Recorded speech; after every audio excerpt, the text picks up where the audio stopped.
Hi, and welcome to Shoreline Stories, Episode 3. I'm your host, Gregory Scott. Today I will be speaking with author Edward Lee. Hi, Edward. So, could you introduce yourself to our listeners and tell us a little about yourself and your story as becoming an author? Absolutely. So, hello everyone, my name is Edward Lee. I'm an Australian author, and a little bit about me. So, I've only published one book so far, so I'm actually partway through publishing my second. Now I'm in the middle of writing it, but myself as a journey as an author, it's actually been a relatively short one. I'll give you guys a little bit of a rundown on what happened. So, around about halfway through last year, I was looking to get the girl I was dating a present for her birthday. Had no idea what to get her. I was starting to run out of ideas, and I was like, you know what, she loves romance novels, I'll write her a short story. At the time, I'd just gone through a divorce, so I wasn't overly financially fluid. So I was like, that'd be a nice way of, sort of doing a good present for her without breaking my budget. Yeah. So I got about 25 pages through it and realized that was only the first chapter. I was like, well, okay, the whole concept of a short story is out of the question. I guess I'm writing her a novel. I got about halfway through writing her the novel, and I found out she was cheating on me, so I broke up with her, and I was kind of left with this half of a novel. And so I sent it to a friend of mine, and I said, hey, look, you have a little bit of a read through this and tell me what you think. If you really enjoy it, I'll finish writing it and I'll give it to you for your birthday. I was like, it's got to go somewhere. It's been a fair few hours wasted if I don't do something with it. Yeah. And came back to me about 24 hours later, and she was like, you need to finish writing this. I was like, all right, well, you obviously enjoyed it. So I kept writing it. And then she called me the next day. She was like, hey, when are you planning on publishing this book? I was like, publish? What do you mean publishing? Yeah. I was like, no, I'm just going to give it to you. And she was like, no, you're not, you're publishing it. I was like, no. And next thing you know, we kind of organized a couple of other people to have a read of this book when I finished writing it. And every single one of them was like, when are you publishing it? I was like, I guess I'm publishing it. So I published this novel on the 31st of January this year, so about 2 months ago. And I've already had multiple people who have bought the book, read the book, reviewed the book, contacted me back and said, when's the sequel coming out? Yeah. So I'm writing a sequel. I'm actually also developing another series as well. They'll be writing after this one, so it's an exciting journey, albeit quite a short one. Yeah, I mean, the start of it, you had me, when you were telling me about you were writing it for the girl that you were with at the time, and, putting that effort into something, especially a book, it's not just a thought that counts, but it is the depth that you went with that book. I can imagine just the first chapter being 25 pages. That took a lot of effort. I didn't even realize I'd done it, to be honest. Yeah, I finished the first chapter. I was like, sweet, let's see how many pages we've done. I was like, holy crap, really? I was like, outside of academia, I didn't think I'd written more than 5 pages, so Yeah, I know, right? But once that creative flow just starts, right, you just can't help yourself but continue. Yeah. Exactly. You just kind of get in the zone. If you find something that works well for you that's replicable, then what you can do is you can end up putting yourself in, situation where you almost create your own creative process instead of having to wait for the creative process to find you. Yeah, that's true. And I figure you were inspired by some of the books that she was telling you about as well? Or was it something that you came up with on your own? She did constantly tell me about the books she wrote, and so obviously I knew that she was quite an avid reader. But for me, it was more, when I give presents, I try to think, would this have sort of an emotional attachment to this present? Yeah. Would the person, find it relatable, and would they, enjoy it and use it, more than just, oh, thanks, that's so sweet of you. So that's why I thought, absolutely. So the book that I have published is a book called Hard Time. So it's a novel about a criminal lawyer with a big New York City firm, and her name's Felicity Reed. Now, Felicity Reed is only 28 years old. She is aiming to try to hit a junior partner position within the firm before she turns 30. That is the goal that she's set. Now, she has cut a whole bunch of things out of her life that she deems are things that would put barricades between her and her goal.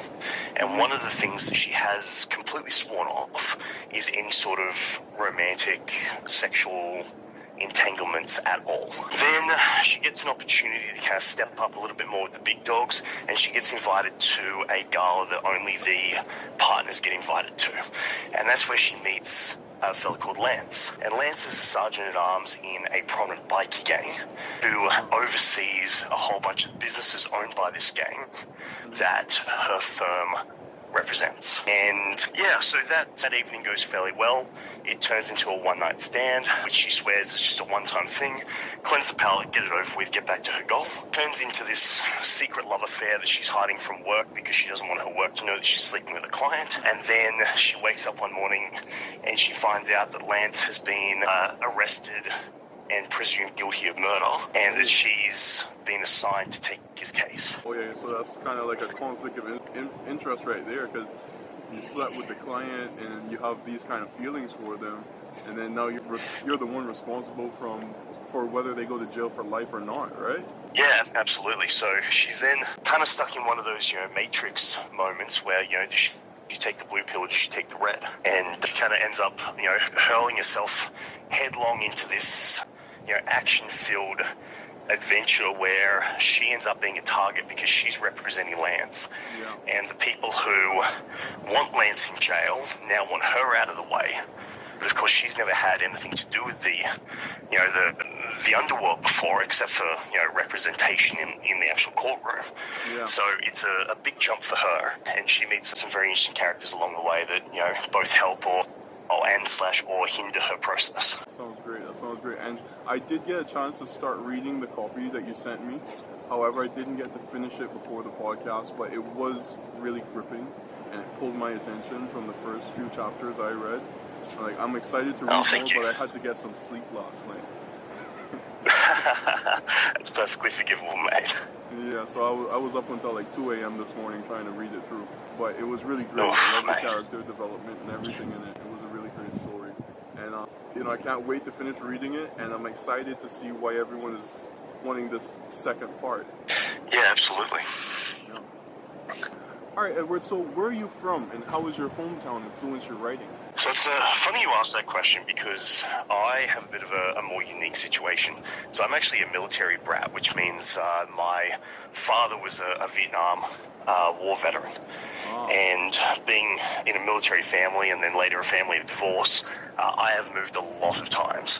So I'm 32 years old now, and I think I've moved about 29 times in my life. So, yeah, look, I say that Sydney's my hometown because it's where I remember myself at the age of about 2. So it's my earliest, fondest memories are in Sydney. So I say that Sydney is my hometown. But I feel like a hometown influence in writing is a little bit different for me, because having moved around so much and having to restart life so many times and, remake friendship groups and restart in schools and jobs and everything else, I feel like it's given me a sort of adaptability that comes out in my writing. So there were a couple of times while I was writing Hard Time that I feel like I could have become a victim to writer's block, because I noticed that the book was going in a direction that I wasn't actually planning on it going. But I feel like the adaptability that I've actually gained through having to, move and readapt so many times in my own life, I was actually able to really lean into that and explore where the book was actually going on its own. And it actually ended up going in a couple of really cool directions that I ended up really leaning hard into. And I actually feel like it made the book better. All right, Edward, so my next question for you, what sparked your love for books? That's a great question. I feel like what really sparked my love for books was when I was quite a bit younger, I struggled a lot, and I still do honestly struggle to really get into a lot of books that I read. I find that sometimes if it just doesn't catch me, it can't really immerse myself. And I love to get involved in the characters, and I'm one of those people in real life where if I play a video game and I get shot in the game, I say ow in real life because I end up invested in the character. And that's what I do when I read as well, is if I can't end up inside that world with them, I struggle to finish the book. And when I was about, I don't know, 6, I picked up The Hobbit for the first time. And I don't even know if 6-year-olds normally read chapter books, but I powered through that bad boy in a couple of weeks. And it was so gripping because every time you turned the page, something was happening. And, there was this amazing new world I'd never experienced before. And it just, into this incredible, new dimension that I'd never experienced. And that was when I first found out, exactly how, exquisite books can be if they're written correctly. Yeah, and that's the thing about books. As a child, I had a great imagination. So, reading books, I could put pictures in my head to the words that were on paper. So I would read about the character, and in my mind, I would be like, well, this is how that person looks, and this is the kind of accent they talk with, And as a kid reading books, Goosebumps was my first books that I started reading. And as a kid... You say Goosebumps? Yeah, Goosebumps. Oh, how good were Goosebumps? Yeah, Goosebumps was my, and I still watch it to this day as an adult. Even the cartoon series, the children's series. Yep. They even have a new series that came out recently. I started watching that as well too. I like it, but it's not the same like what it used to be. No, but there's so much nostalgia.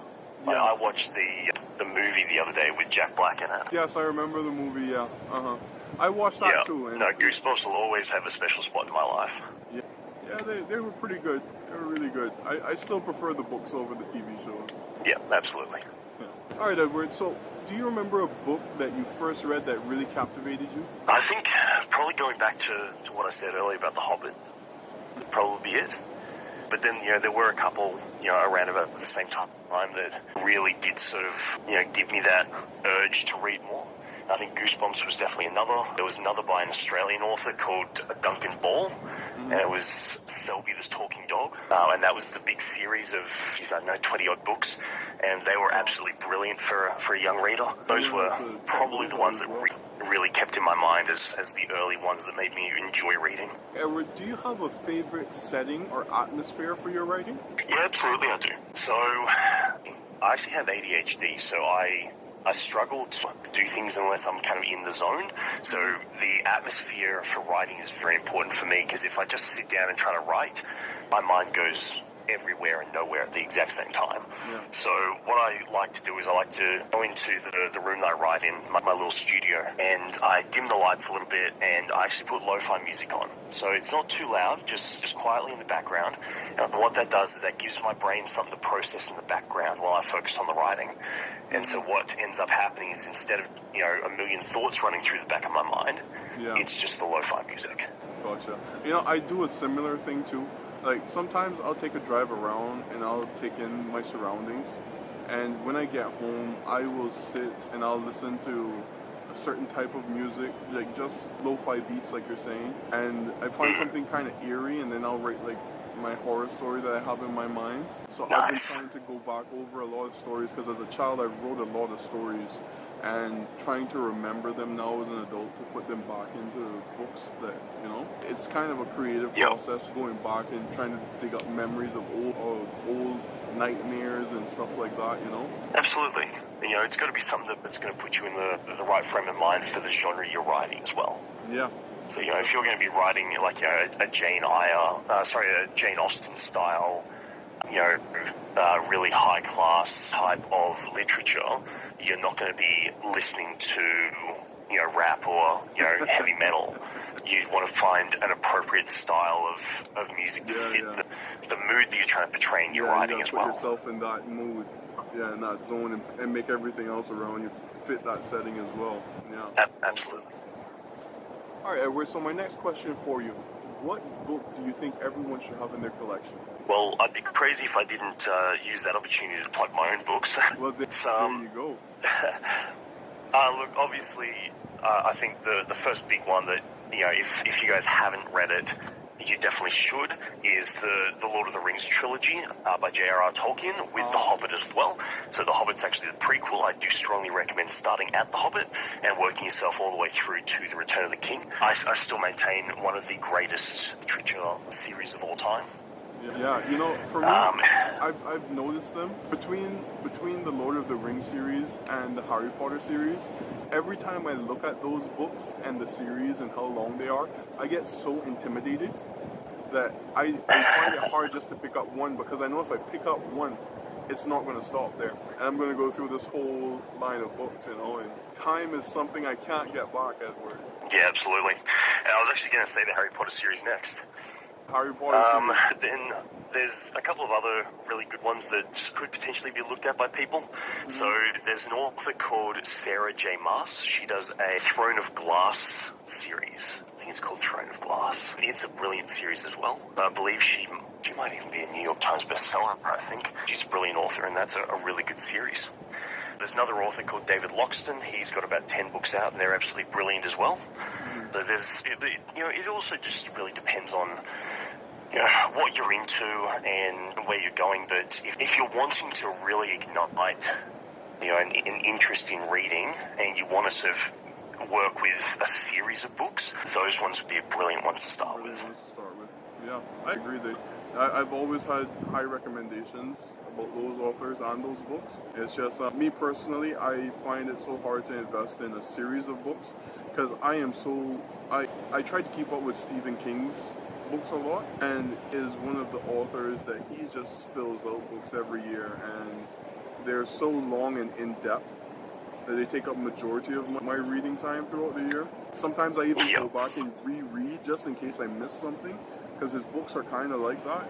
Like, you want to make sure that you get the whole grasp of it, because sometimes you'll reach to the end and you're like, I missed something, and then you go back and you read it again and you find something different again. Absolutely. All right, Edward, if you could have a conversation with any author, living or dead, who would it be and why?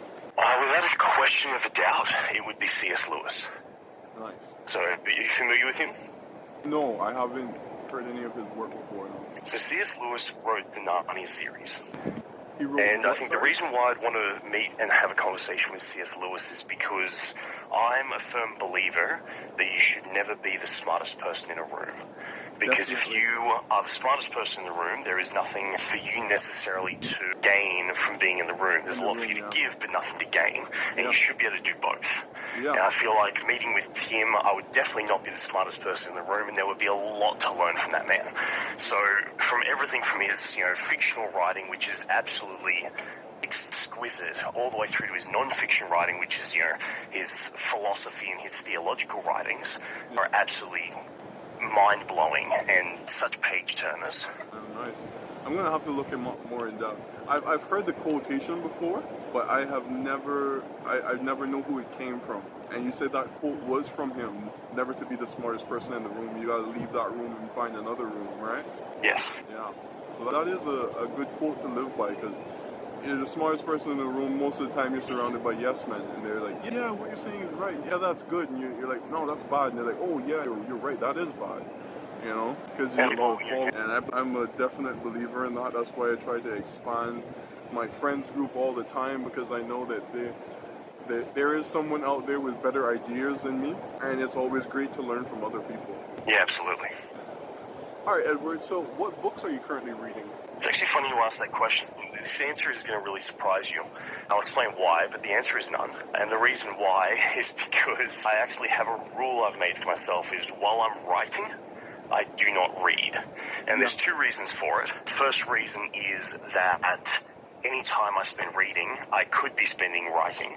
Yeah. And, I feel like I honestly don't have enough time in the day as it is. So when I get the opportunity to write, I jump in and I get the writing done, because I don't necessarily know when my next batch of free time will be. Yeah, I spend a lot of time rereading my own work, and editing it and rereading it and editing it and rereading it. So I only make time out of the week, maybe once a week, to read an indie author book. So you sent me your book, I make time to read that, and I had another indie book that came across my way by Adam Costco. I read that as well this Thursday gone. And for me, I skim through books at first, and then I go back to reread them later on at a later date. Because like I say, you always read something, you finish it, and then you're you miss something, and then you gotta go back and you wanna revisit it and relive in that book again, And I'm the same way with movies. I'll rewatch a movie like 100 times. Like I don't know if you've ever watched Jeepers Creepers. Yeah, I have. So like the first time I watched that movie, he overtook them in his truck, and his license plate says beating you, and they're like, beating you? What does it mean by beating you? I guess he's far ahead or something, you know? And then after rewatching it like for the 50th time, I was like, be eating you. So it's like, oh, he's telling them that he'll be eating them. And I'm like, that's just crazy. You know? Like small little significances that make a difference when you rewatch something. Yeah, no, I remember that. I remember the first time I saw that license plate, I think it clicked a little bit quicker for me because I saw the license plate and I was like, oh, damn, they're gonna die. Yeah. So, Edward, can you let our followers know where they can follow you on your writing journey in your upcoming books? Yeah, absolutely. So, if you look for me on basically any major social media platform, most of them you'll find me under Edward Lee Author. That's, Instagram, Facebook, I believe TikTok is exactly the same. Yeah, Edward Lee Author on TikTok as well. So Instagram, Facebook, and TikTok, you'll find me just as Edward Lee Author. If you're one of those people who prefer X or Twitter, then you're just going to find me as Author Edward Lee. Okay, great. What about Amazon? And then if you go on any of my social media platforms, you're going to see a link in the bio. That's going to be the link to take you to anything I've written. Okay, perfect. All right, Edward, so before I wrap it up, I like to ask all of my guests if there's something that they're very passionate about in life, whether it's writing books or something completely different. What's yours? I think something that I'm very passionate about is personal growth. And if I could just leave everyone with one thing, I think it's to learn to be comfortable in your own skin. So it's not necessarily sitting there going, well, I can use that as an excuse to not grow and not be better because, this is just me, I accept me for me. But I think, learning to understand who you are and why you are the way you are is very important. I spent a lot of my adolescent trying to fit in and trying to be different in order to fit in. And I really only found that I actually became more comfortable and and happier about myself when I realized that I was actually just kind of losing myself in order to try to appease other people. There's an amazing quote by Oscar Wilde, and he said, be yourself, everyone else is taken. Yeah, that's a great quote. And I appreciate you for sharing that message because we do have a lot of people that do find it very uncomfortable to be in their own skin and have a hard time just to get it through the day and trying to fit in with everyone else when they should just be trying to fit in for themselves and make themselves happy. Some people look at it as a selfish thing, but those people don't know about self-care. And self-care, you have to love yourself, you have to love the person you are for all your mistakes, and for anything that you can potentially do wrong, we try to do it in a better way. Just reflect on past, know that we can't change it, but we can change the future. Yeah, absolutely. Well, thank you so much, Edward, for joining me this evening on the podcast. I really appreciate it. And definitely, once everything goes live, I'll send you out the links and everything. Beautiful, great. It's been an absolute pleasure. Thank you for having me on. All right, thank you so much, Edward. You have a great night, buddy. Look after yourself, Gregory. Catch you later. Thank you.